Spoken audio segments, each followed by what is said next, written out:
A esquerda, os setores progressistas, deveriam disputar o discurso do empreendedorismo. Essa eleição em particular é ainda mais afensa ao aprofundamento exagerado dessas questões de grande complexidade. Eu acho que as questões centrais, né, sobre a economia, as questões estruturais especialmente, elas não estão sendo debatidas, né?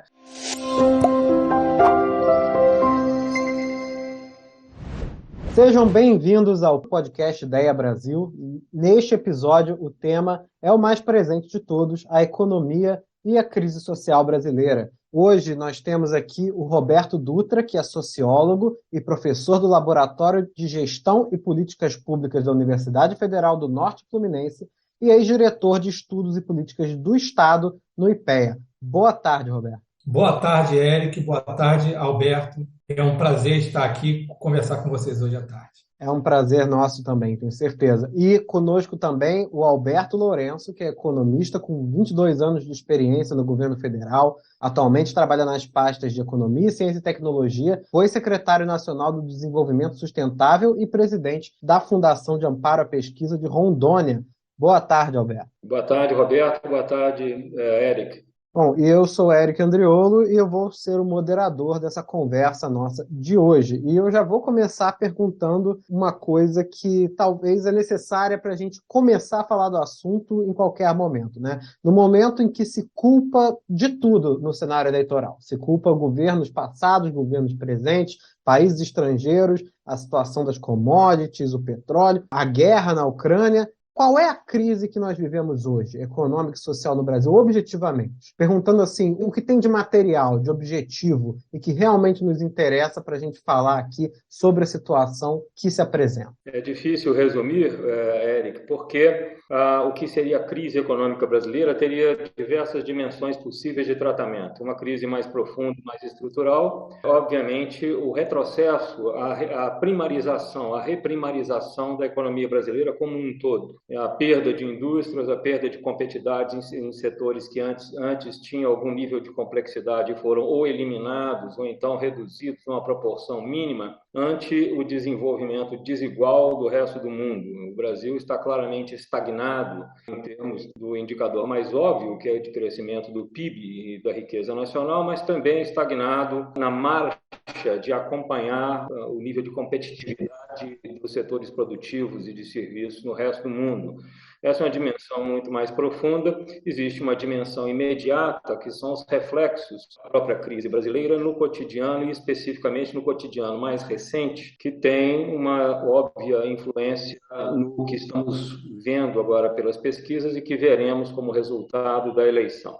Para isso, eu separei 4 pontos que me pareceram, que são parte da economia brasileira, que me pareceram sensíveis para explicar o comportamento do eleitorado, por exemplo. Um primeiro é uma rápida reflexão sobre o emprego e o nível de renda das pessoas no Brasil, especialmente das camadas mais pobres, isso num período mais recente. O segundo seria a questão dos combustíveis, que foi de grande importância, e da Petrobras, e isso guarda uma relação interessante entre o que é conhecido, quer dizer, toda a revolta da população brasileira com o aumento indiscriminado de preços de combustíveis pela Petrobras, e uma parte que não é revelada, que é o comportamento da Petrobras e o que a Petrobras não faz quando faz o que faz. Uma terceira parte seria sobre a política monetária brasileira, grande segredo, né, entre aspas, dos bancos e dos rentistas no Brasil, e sempre dos seus instrumentos, o principal desses instrumentos, o Comitê de Política Monetária do Banco Central e seu presidente. Aí há o que se revelar, o que já é conhecido, e há o que é também oculto. A gente está falando, então, de uma coisa que não só tem várias camadas, né, mas também tem coisas que nós não temos como saber porque tem a ver com política pública, né? E tem a ver com a informação que não circula, com as dimensões profundas dos epifenômenos que observamos na cena. E essa crise econômica, né, de que fala o Alberto, tem dimensões mais profundas e estruturais, dimensões mais manifestas. Ela não é possível pensar a crise social, obviamente, sem a sua conexão com essa crise econômica.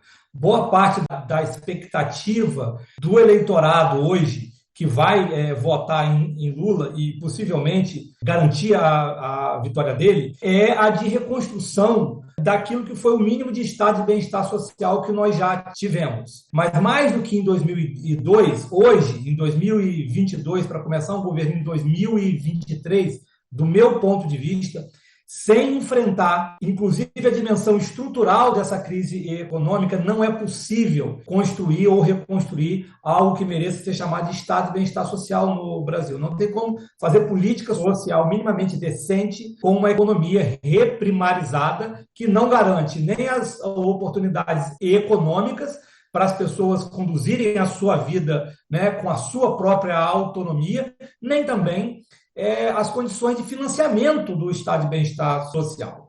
Então, essa expectativa de reconstrução de um estado de bem-estar social, que é, afinal de contas, a promessa da chamada Constituição Cidadã de 88, que é, né, a principal expectativa em jogo hoje nas eleições, ela não pode ser cumprida sem que essas questões econômicas de que o Alberto falou sejam enfrentadas. Isso abre todo um problema, né? Porque a gente está gravando isso na reta final, né, da eleição, a gente da primeiro turno, pelo menos, nós não sabemos como é que vai se resolver, mas nós temos algumas narrativas em disputa, né? E uma das narrativas, aqui no momento está com maior fôlego, que é a narrativa, né, do PT e do candidato Lula, é uma narrativa justamente que retoma essa promessa, né? Essa promessa que está contida na Constituição. Porém, né, pelo que a gente está falando aqui agora, não é tão simples, né? Nós não estamos em condição também de simplesmente reconstruir isso de cima para baixo, ou estamos em condição de reconstruir isso de cima para baixo, né? Qual é o realismo dessa expectativa também? Porque as expectativas e os diagnósticos que a população faz sobre a sua situação também contam muito na hora do voto, né? E vão contar depois se eles vão ficar desapontados ou não com o governo que elegerem. Me parece uma eleição com um substancial e talvez inédito foco no passado. Eu dei uma olhada nisso e achei interessante. Por exemplo, ao longo do governo Lula, em pequena parte por mérito da política pública adotada pelo presidente, e principalmente em função do ciclo internacional mais favorável à economia brasileira em toda a história do Brasil, o que aconteceu foi um recorde de preço de commodities que o Brasil tinha e que poucos outros países tinham, e um grande importador, que era a China, com taxas de crescimento de 2 dígitos, de 13%, de 14% ao ano, o que levaram o preço dessas commodities à lua. Com isso, o nível de taxa de juros adotada pelo Banco Central Brasileiro, Meireles atesta, o mesmo Meireles que agora está voltando, o resultado dessa combinação foi uma extraordinária valorização do câmbio. Período em que eu ia para os Estados Unidos, eu tinha terminado o doutorado e voltava lá de tempo em tempo, eu encontrava o preço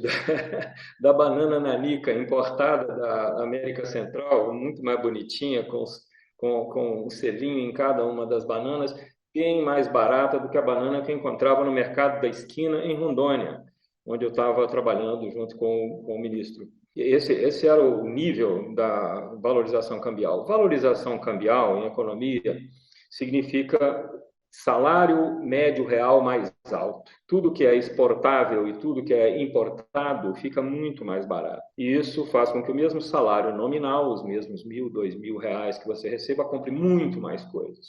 Foi o período da democratização do consumo e o período que as pessoas guardam como um período de elevado nível de empregabilidade e um nível de consumo muito superior, o que dava uma sensação de ascensão a essas pessoas.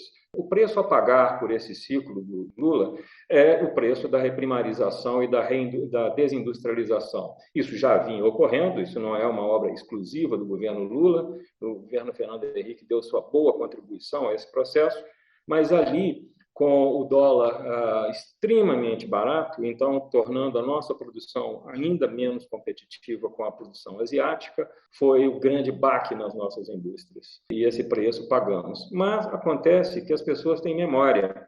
e as pessoas têm a memória desse período, um período de alto nível de emprego. E aí você entra depois do governo Dilma num período de queda generalizada de ambos, emprego e salário. Não vou repetir números, se necessário, os tenho aqui. E dá para ver claramente que você vê uma curva descendente de renda e de emprego, principalmente após 2013, uma crise de Dilma, mas ainda mantendo, e depois um período Temer despencando, caindo até o período Bolsonaro, cai mais ainda no primeiro ano, e depois dá uma extraordinária subida em 2020. Em 2020, atinge o nível de salário médio real mais elevado desde 2012, incluindo um período ainda de crescimento no governo Dilma. Isso foram os famosos R$ 600 que foram dados. E detalhe, foram dados por 5 ou 6 meses e depois foram retirados. E quando retirados, novamente a renda média despenca. Os dados são muito extraordinários. Ela atinge, em maio e junho de 2020, R$ 3.024 e despenca em setembro para 2.500. Ela cai 20% em praticamente 8 meses. Quem ganha e perde tem uma memória muito calcada dessa ascensão com queda. E isso tornou todas essas pessoas desconfiadas, o que, a meu ver, lança uma luz sobre a ineficácia da mais recente tentativa de elevação do que o ministro Mangabeira chama de o açúcar, distribuído aos mais pobres. Parece não ter funcionado. Essa é mais uma história de como a decisão do eleitor está composta por um forte conteúdo de memória positiva e uma desconfiança da promessa e até da realização do outro candidato.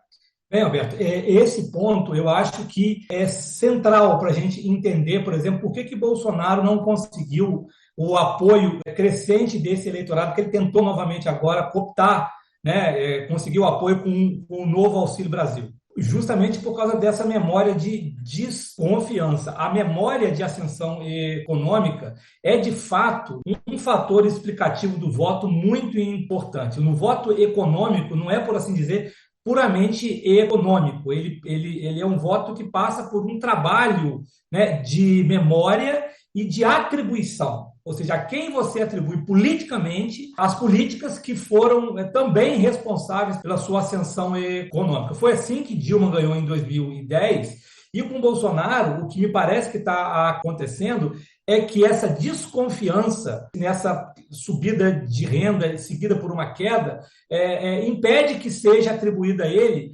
uma intencionalidade, uma capacidade de sustentar minimamente, né, um outro ciclo de melhoria de renda. Eu acho que a gente ia falar, imagino eu, sobre essa questão do voto, mas é uma questão que intriga, né, porque as pessoas às vezes confundem o voto econômico com o voto comprado pelo dinheiro diretamente. Não é isso.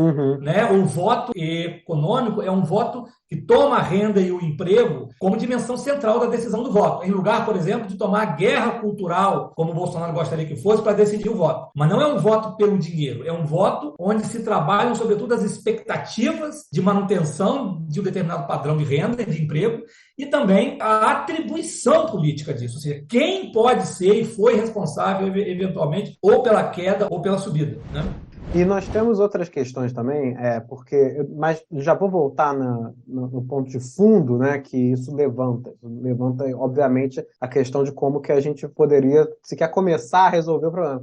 Mas já que nós estamos falando de expectativas e de atribuições, um discurso que está muito presente, não só no Brasil, mas no Brasil recentemente muito também, é um discurso econômico muito baseado no mérito individual, na capacidade de cada cidadão de empreender, que vem, às vezes, muito associado também com a precarização do trabalho, sob a forma de uma maneira de flexibilização que acaba sendo precarizada, né? E esse discurso acaba também convencendo muitas pessoas, né? Mas eu também queria saber o quanto que ele realmente convence, qual o impacto real dele, até porque talvez uma candidata que é mais associada a esse discurso, pelo menos no meu ver, que seria Simone Tebet, não está tendo um grande desempenho, né?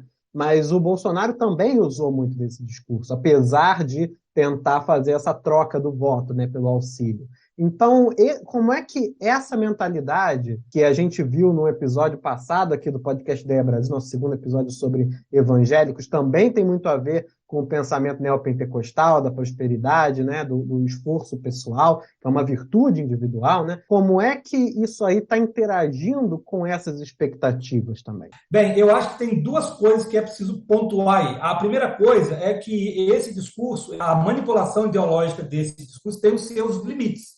De fato, nós vemos acontecer uma difusão de um discurso ideológico do empreendedorismo que trata o entregador de Uber de bicicleta com a perna fraturada como se fosse um empreendedor. Então, não precisa nenhum tipo de elucubração teórica para dizer que isso é uma mentira.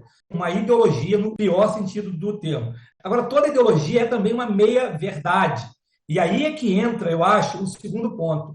A esquerda, os setores progressistas, deveriam disputar o discurso do empreendedorismo. O discurso do empreendedorismo ele remete a uma experiência real de autoconstrução individual, mas também de autoconstrução coletiva. E por isso que a gente fala, quando sempre de empreendedorismo, não associa aos evangélicos, que dentro de suas organizações religiosas enunciam essa capacidade de autoconstrução individual e coletiva, que é real. Né? Se você for observar as condições sociais de vida dos evangélicos, elas são mais elevadas. Arruma um emprego mais rápido, consegue se proteger melhor, consegue uma ascensão socioeconômica mais rápida. Então, o indivíduo conta. A esquerda passou quase uma vida inteira no Brasil querendo desconstruir o indivíduo como se o indivíduo fosse simplesmente um epifenômeno de categorias coletivas, como classe, gênero, raça e etc. O indivíduo conta. Evidentemente, o indivíduo não faz diferença sozinho. E é aí que entra a necessidade de se disputar, de se entender que esse empreendedorismo pode muito bem, e é frequentemente também pelos mais pobres entendidos, como associado à igualdade de oportunidades. Não é uma crença ingênua no empreendedorismo. Né? A visão mais difundida entre os meios evangélicos, populares, empreendedores das periferias é que o indivíduo conta, né? Mas que a educação, as políticas públicas fazem diferença, o acesso ao crédito faz diferença. Não é um neoliberalismo radical, não é uma cegueira individualista necessariamente. Né? Então, eu acho que nessa eleição, né, o caráter mentiroso, digamos assim, dessa manipulação ideológica está ficando mais claro. Como você falou, os candidatos que estão tentando esse caminho não estão conseguindo muito sucesso. Mas nem por isso o caminho é abdicar, né, e recusar essa ideia do empreendedorismo, da autoconstrução. Roberto, interessante, tem um indicador que me parece muito reluzente dessa distinção, que é a porcentagem de votos de Lula e a porcentagem de votos de Bolsonaro. Até um salário mínimo, de um salário mínimo a 2 e de 2 a 5.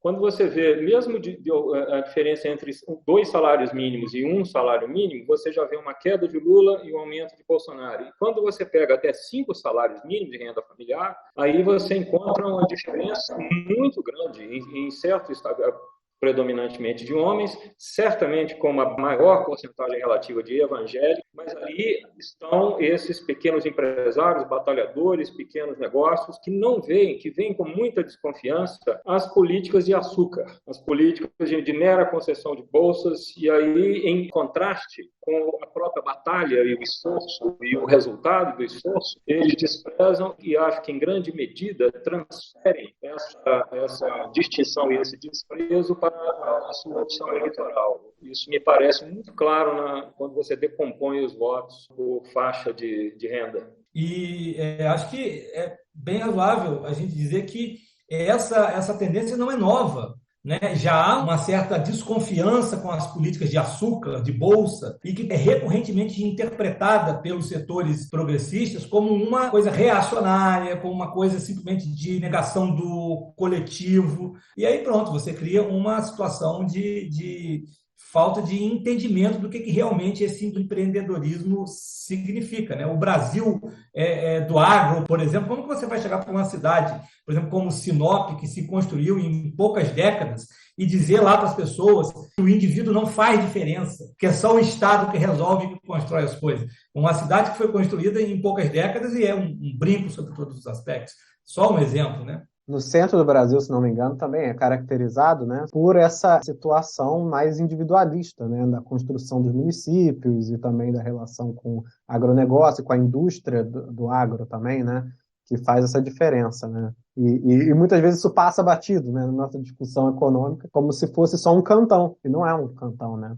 A tese de Turner, nos Estados Unidos, é que o que segurou a democracia americana foi a expansão para o oeste e a influência da liberdade e da pujança dos settlers no oeste. E isso teria preservado a democracia americana da elitização, da hierarquização excessiva. E tem uma certa contrapartida no caso brasileiro, que, aliás, foi estudado por outros sociólogos, Monbey, com maior destaque ao estudar o Paraná, né, e a abertura da fronteira do Paraná para os excedentes demográficos da terra concentrada em São Paulo e Minas, por exemplo. Tem a ver com distribuição, né? Uma distribuição fundamental de terra, né? No final isso, e a construção de uma vida a partir da terra, derrubar a floresta, plantar, depois começar a enriquecer. A gente falou logo no início sobre a complexidade da crise, né? Você, Alberto, numerou vários sentidos dessa crise econômica e social desde o seu início, que é essa primarização. E aí, o que me vem pensando nisso é assim, não é uma coisa muito complexa, talvez, para se discutir numa eleição, no sentido de que na eleição normalmente se discutem narrativas mais simplificadas. Ou não é, e é uma falha, alguma coisa que está deixando de ser dito, ou não está, entendeu? Ou seja, reformulando a pergunta, essas questões de fundo estão sendo debatidas da forma apropriada ou estão ficando de fora desse debate eleitoral, né? Nós podemos ficar mais otimistas ou menos otimistas pelo debate, não tanto por quem vai ganhar, mas pelo debate que está sendo feito eleitoralmente sobre a economia. A minha impressão, e baseada principalmente no desempenho do Ciro e o evidente fracasso dessa estratégia, é uma prova de que essa eleição em particular é ainda mais afensa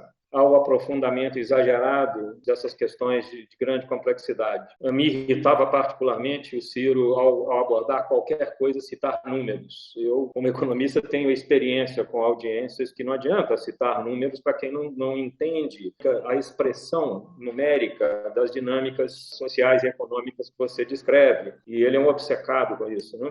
Mas eu acho que mais ainda nessa eleição, porque essa eleição claramente se constrói tentativas de evitar o mal maior visto por um e o mal maior visto por outro. O Roberto saberá aprofundar e qualificar isso muito melhor. Eu acho que as questões centrais, né, sobre a economia, as questões estruturais especialmente, elas não estão sendo debatidas, né? A principal delas, eu diria, é a reprimarização da economia, se a gente tiver que escolher uma, não é só uma também, e isso tem consequências sobre as expectativas em relação ao que se espera do governo e sobre o como e também sobre o possível caminho, né, difícil que se vai ter. Isso pode ter um preço alto para as dificuldades que vão enfrentar depois. Agora, por que não estão sendo debatidas? Eu discordo, né, de uma certa visão determinista de que em eleição nunca é o momento para se discutir ideias um pouco mais profundas. É óbvio que a eleição exige uma capacidade de comunicação política que tem a ver com reduzir a complexidade daquilo que é complexo. Mas reduzir a complexidade não quer dizer assassinar aquilo que é essencial do debate, não quer dizer retirar do debate aquilo que é essencial.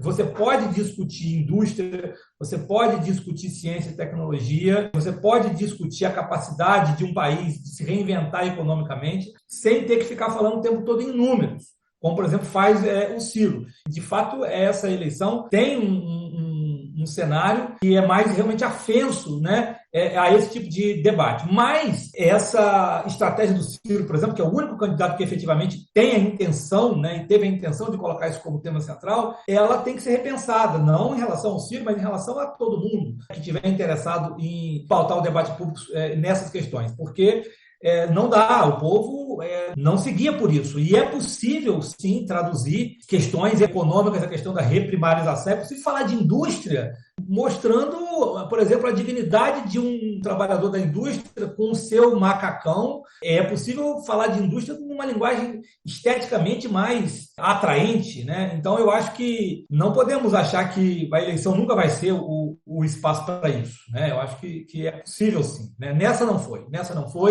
né? Isso tem um preço. preço, né? Tem um preço porque em algum momento essas questões vão ter que ser discutidas minimamente dentro do governo, seja lá que o governo for, né? Aí temos já uma pequena divergência, viu, Alberto? Talvez não tão pequena.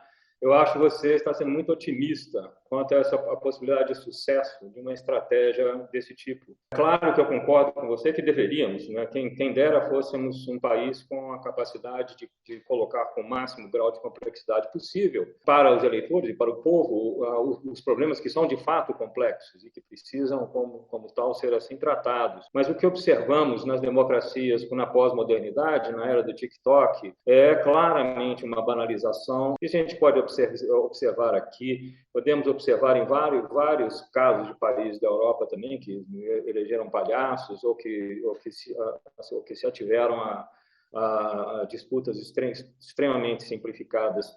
Temo que isso aí seja um mal da pós-modernidade e da prevalência do mundo digital fragmentado. Eu acho que você está certo. Eu acho que a divergência é mais uma questão de otimismo meu mesmo, né? No fundo, as democracias, sem uma reinvenção das democracias, sem uma reinvenção da própria esfera pública, eu também acho que isso não é possível, né? Pelo diagnóstico que você traz. É um problema, né? Não é um problema de um povo mal educado, educação não se trata disso. Como você falou, é a estrutura da comunicação pública mesmo, né? Bom, acho que com isso é um ótimo lugar para a gente parar por dois motivos. Primeiro, porque nós temos uma discordância num debate, que eu acho sempre extremamente positivo e sou a favor. E segundo, porque eu acho que nós fizemos o caminho certo, né? Começamos falando de economia e terminamos falando sobre a política de fato, né? E sem dizer que as pessoas são burras ou ignorantes, que é uma coisa que eu pessoalmente não gosto, e que bom que vocês também não gostam de falar. Então, com isso, por causa principalmente do tempo, eu agradeço muito vocês dois por terem vindo. Alberto, muito obrigado. A sua contribuição foi ótima. Roberto, também, a sua contribuição é excelente aqui. E com isso a gente encerra e eu me despeço junto de vocês. Tchau, gente. Muito obrigado. Abraço, Alberto. Prazer em vê-lo. Um abraço, querido.